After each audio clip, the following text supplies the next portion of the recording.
Annabel Rama sinugod si Sara Labati sa bahay nito. Viral na viral ngayon sa social media ang pagsugod di umano ni Annabel Rama sa bahay ni Sara Labati ukol di umano sa sagutan nilang dalawa sa social media. Ayon nga sa balita ay hindi na nga nakapagtimpi pa ang nasabing ginang at gusto nang tapusin ang kanilang sagutan sa social media.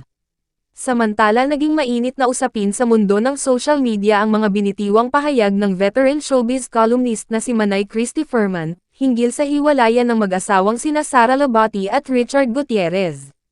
Sa kamakailang episode ng Showbiz Now na, ayon sa pasiunang bungad ni Christy Ferman, may dalawang bagay na hindi pinayagan si Sara Labati sa mga kahilingan ni Richard Gutierrez. Isa sa mga ito ay ang pagpapadrug test. Naghatid ng kontrobersya ang ipinahayag ni Christy Ferman sa kamakailang episode ng Showbiz Now na, marami ang napapatanong kung gumagamit nga ba ang aktres ng ipinagbabawal na gamot, na naging dahilan kung bakit mismong si Annabel Rama ang nag-report sa PDEA para paimbestigahan ang dating manugang. Muling naging laman ng talakayan ni Manay Christy Ferman ang naging hiwalayan ng celebrity couple na sina Sara Labati at Richard Gutierrez. Bagamat naninindigan naman sina Christy Ferman na talagang hiwalay na ang dalawa, hindi pa rin ito opisyal na kinumpirma ni Sara Labati at Richard Gutierrez. Samantala, hindi naman masabi ni Christy Ferman kung ano ang totoong dahilan ni Annabel Rama sa pagdulog sa PDEA.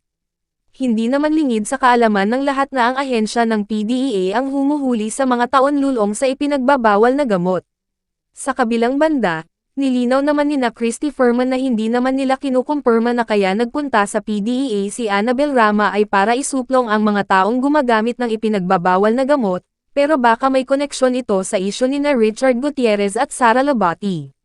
Marami rin kasi ang nakakapansin sa labis na pagpayat ngayon ng aktres. Subalit ayon kay Christy Ferman ay normal lamang dahil may nakapagsabi sa kanya na maaga pa lamang ay naglalasing na itong si Sara Labati. Bukod pa rito, isiniwalat din ni Christy Ferman, kung gaano kakalat ang bahay ni Richard Gutierrez dahil pinapabayaan ni Sara Labati noong nagsialisan na ang kanilang mga kasambahay.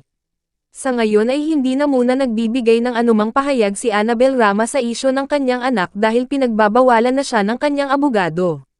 Sa kabilang banda, pinanindigan naman ni Christy Ferman na si Richard Gutierrez ang pinakamabait sa mga anak ni Annabel Rama at Eddie Gutierrez, kaya naman hindi siya naniniwala sa isyu na sinasaktan nito ang kanyang asawa.